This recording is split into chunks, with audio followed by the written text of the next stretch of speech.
Yeah, and World Media back again with another one. Today, I want to go ahead and give this recap over Loaded Lux versus New Jersey Twork in Summer Madness 15 in London. And I'm going to do a quick recap from the very bottom of the card all the way to the top of the card. And we're going to go through it like that. The first battle being YUNUS versus ARSONAL. I'm going to make this quick too. Don't worry, we're going to run through it. I want to get straight into that main event. But the first battle being YUNUS and ARSONAL. Okay, so YUNUS comes out in London and he does something very shocking to me. Seeing that ARSONAL has already been there before, done that, and yeah, I was expecting ARSONAL, especially after this Jazz win he done had, to kind of go up in there and give YUNUS like the beat down of a lifetime. You know what I'm talking about? Kind of just, school the young buck, show him where he's going wrong at, you know what I'm saying, and really put belt to ass, so to speak. But YUNUS comes in there, first 2 rounds just goes crazy, shuts down the building. And then no slight to ARSONAL, his first 2 rounds was decent. He had a little slip up in the first, but other than that, I thought ARSONAL was pretty good on 7 days prep. So I gave the first round to YUNUS, second round to YUNUS. Third round, ARSONAL has a very vintage ARSONAL performance where he does a lot of pandering to the crowd, but it was very effective. And I'll give ARSONAL the third round. I'm going to make these recaps fast. I'm not even going to go into bar breakdowns. I'll give YUNUS the 2-1 edge over ARSONAL. What I want to say about YUNUS is he's really proven his point that he deserves to be in this league, man. I remember listening to YUNUS back when he was a Twitter space battler and he was nobody, bro. And I was like, man, that little nerdy dude got some bars. If he was on a stage, I wonder how effective he would be. And the boy, he's been doing good, man. The second battle was T-Top and A-Ward. In a battle where A-Ward is supposed to be making his URL debut, I was expecting this battle to be magnificent. Like maybe battle of the night type deal, but T-Top in that first round, man, he raps for like 28 minutes. It was more like 15, but still it felt like 28 minutes of just straight nothing. You know what I mean? He gives us A-Ward the whole URL introduction, welcome to Smack vibe going on. I mean, I edged T-Top in the first 5 minutes of his round, but then he started getting into the next 10 minutes, and then it felt like another 10 minutes.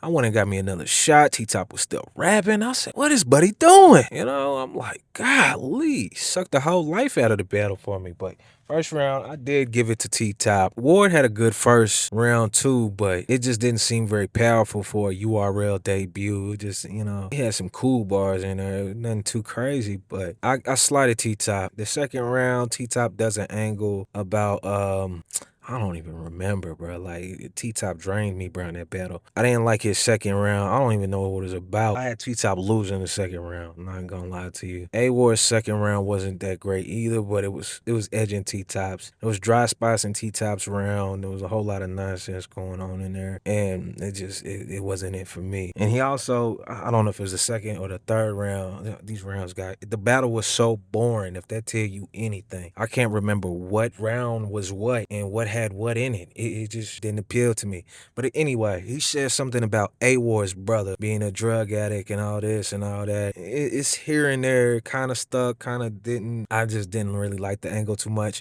A-Ward rebuttals this angle and then kind of shuts it down and seals the second and third rounds pretty handily. So I gave A-Ward the battle 2-1 in a very lackluster performance by both, to be honest with you. By both. It was not really a great battle. But that leads me into a battle I do want to talk about, and that's Tay-Rock versus FONZ. Now, this battle is interesting. I was watching this battle with my fiance, and I was trying to explain to her the dynamic of how this battle was gonna go. Tay-Rock's first round, this is just as an observer and a battle rap fan. When you battle Tay-Rock anywhere, the first round, you just need to let that shit go, bro. It's over with. You're not gonna win it. You're not gonna capture it. Something about Tay-Rock when he performs in that first, especially in like a new area like London. I know he been there before, but they want to hear Tay-Rock so bad. So it don't matter what comes out this man's mouth, bro. He was in that first. FONZ had a decent first round. He did something, to my knowledge, I thought it was strategic. Save your guns for the later rounds as it builds momentum. You know, he doesn't throw no haymakers, no punches. And in a surprising twist, In the second round, FONZ goes crazy. Maybe with the round of the night, FONZ might have had the round. I think FONZ had the round of the night. Y'all let me know if y'all think. Besides Loaded Lux, did FONZ have round of the night for Summer Madness 15? Take a moment and please comment down there and let me know because I think FONZ had round of the night. And it gets to the point, Tay Rock start rapping again. And he could never climb over that momentum. I was like, hey, bruh, I smell an upset by FONZ, man. And then this had FONZ completely drops the ball. FONZ completely says F everything, cuts his round short, and gives Tay Rock the win for an easy one. And I don't understand why. You had it, bro. You had it. You didn't see the thing is you didn't even have to have a round like the second round.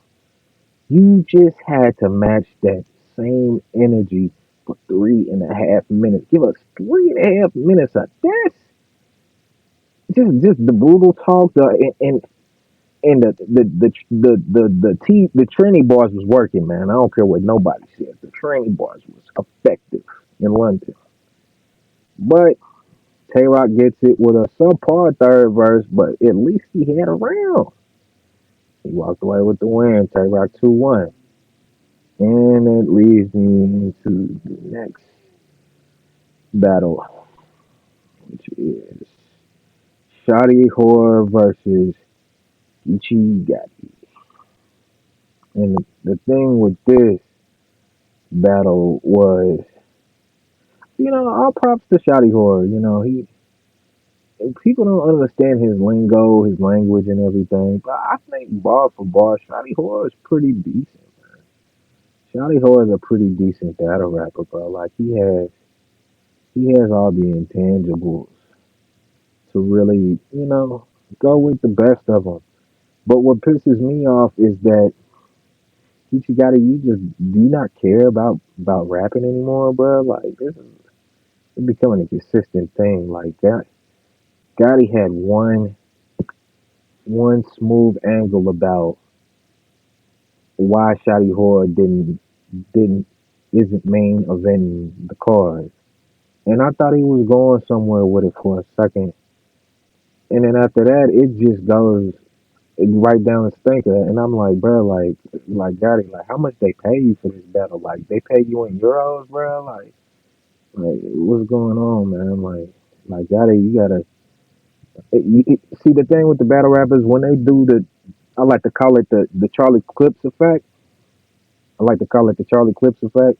Y'all hurting y'all legacy with these bad videos on camera, bro. Like it's not a good look, man. Y'all gotta figure out a way to stop battling so much and put everything into one good battle when it count, man. Because you messing up your legacy.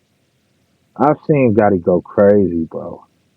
I've seen him go crazy, but when you had all this time to write and write, and did you write it on the plane flight there? Like, what's going on, bro? Like, it's just there's no way. Gotti is as good as you are with the being a fan favorite. You're not gonna just pick up the win like that, my boy. Not like that. It's just crazy, bro. Like, you gotta do better with whatever malfunction you've been having lately, and figure it out, bro. You too great, bro. You supposed to be one of the goats, G. And you're not really performing up to par and stuff of that nature. So to be honest with you, I gave Shotty Horror 3-0 buzzer straight through on the board, man. Like Gotti ain't get around to me. Gotti ain't get around to me. He's just boy, Jesus Christ, like misrepresenting the Crips up there, brother. But anyway, now we can go ahead and just get into the main event. And going into this one, I I was forced to place a very um lucrative bet on this one and picked New Jersey Twork to win 2-1. And I lost, to say the least. But let's break it down, man. New Jersey Twork decides to come out and go first, right? And to me, New Jersey Twork's first verse was very good. I feel like in maybe another environment against another opponent, that first verse would have been more effective. But it he does a whole little scheme with him rapping to himself, like he starts rapping like Lux and all this stuff like that. And I can, I don't know, it's like it had that same effect the Hitman and Mook thing had.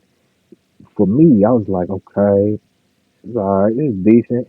But if Lux just take it one step up, he's smashing his first round. He's smashing his first round, and I don't see how Twerk comes back from it. And exactly in that first round, Lux skips everything.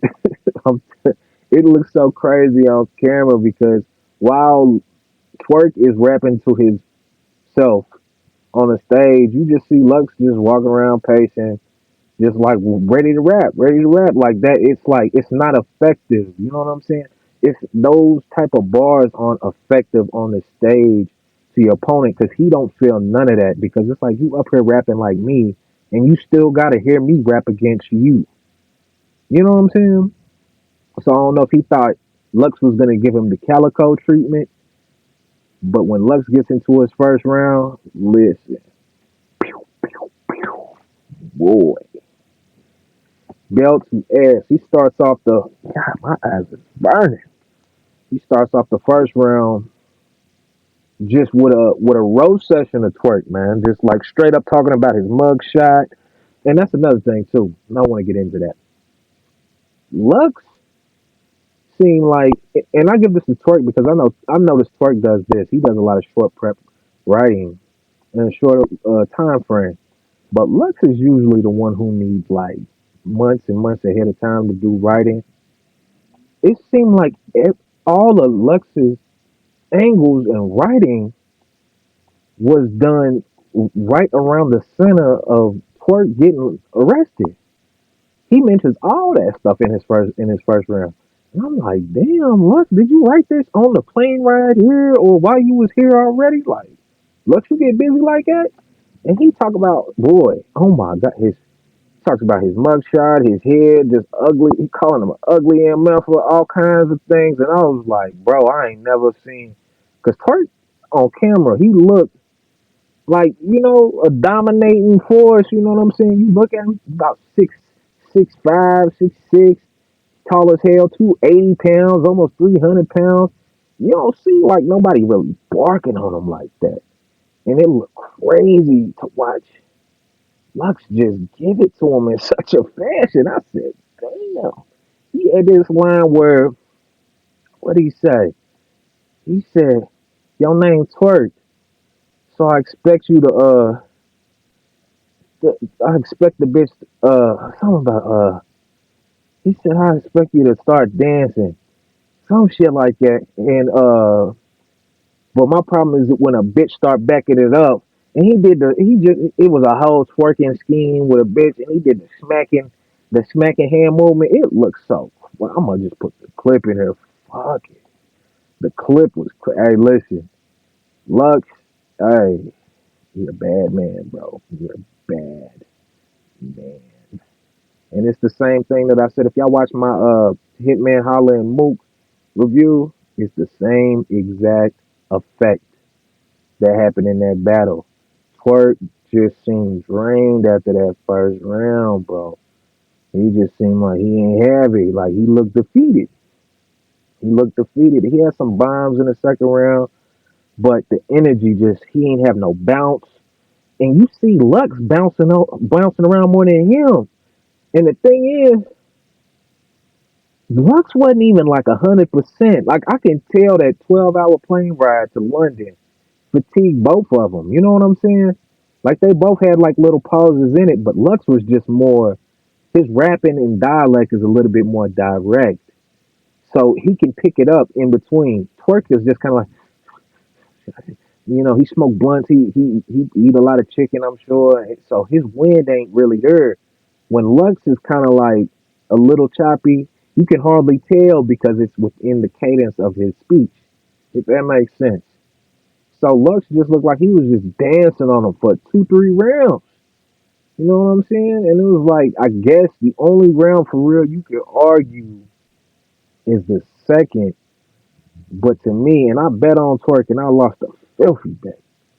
I don't even want to tell y'all what I had to do, man, when I lost the bet. I still haven't done it yet.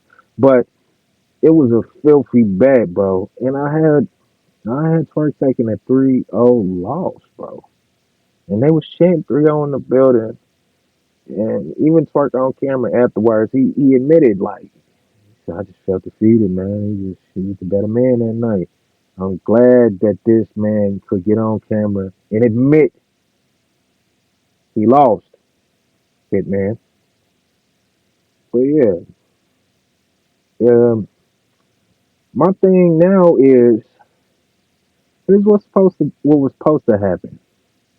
Hitman was supposed to beat Murder Mook so he can battle Lux, or Twerk was supposed to beat Lux so he can battle Hitman. You get what I'm saying? Those two were supposed to win so they could battle each one of the two. You know what I'm saying? Hitman had to win though, at least, to say he's getting the next battle. Now with Hitman taking the loss, it's like he would have to battle, I guess, Twerk because he Twerk took a loss too. So the two losers go in the loser bracket and they face off against each other. But Twerk got to face Easy now in about 2, 3 weeks. Now my thing is, before all this happened, I had Twerk winning easily. I always give one at least one round to Easy, but I had Twerk winning this easy. Now, I, am I crazy to say that Easy might just have the advantage in this battle coming up? He has way more material, way more angles. The Remy thing's kind of getting stale and played out. I'm sure they still gonna talk about it, but I feel like Easy is more in an equal ground to talk to Twerk now. Like when Twerk is barking on Easy, and like it's like Lux took his superpower away from him on stage, you know? So he looked mortal. Now I can see another person standing in front of Twerk and barking at him in the same fashion, if that makes sense. So I feel like Twerk got to win this next battle, bro. Or I don't know where he goes, bro. Like he'd have to spin the block on A Ward, try to figure out this Hitman thing, because they both in the gulag right now. But he can't lose to Easy. If Easy beat him, yo, you'll never hear the end of it. We'll never hear the end of it. And then it's like Twerk. I mean, his legacy's not really stained, but it's like, where does he go next? You get me? And that gets into my next segment. Who does not Hitman? Who does Murder Mook and Loaded Lux battle next? It feels like in this past 2 weeks, Loaded Lux and Murder Mook have took over as the mythical creatures that they were before, and they have this aura with them. I've watched them take the crowd. This is the first time I've heard either one of them on stage, and I'm catching. I don't know. I don't know if my brain just evolved as I got older, because maybe when I was younger I just wasn't there. But now that I'm more seasoned, I'm catching the deep layer shit right there, first time. I'm like, no, I'm getting it, and I'm peeping the difference in levels of writing with Loaded Lux and Murder Mook with their opponents.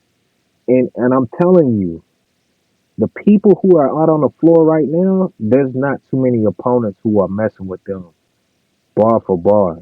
It's just not, bro. Like maybe DNA for Loaded Lux, but he got to get his stock up, man. He got to get his stock up first. But other than that, it's like, nah, bro. It's like, nah. But y'all tell me in the comments, man. Do y'all think Murder? Who do you think Murder Mook and Loaded Lux should battle next? And who y'all think won the New Jersey Twerk and Loaded Lux battle? I have them 3-0 beating Twerk easy. But y'all let me know in the comments. Like, comment, and subscribe. Peace.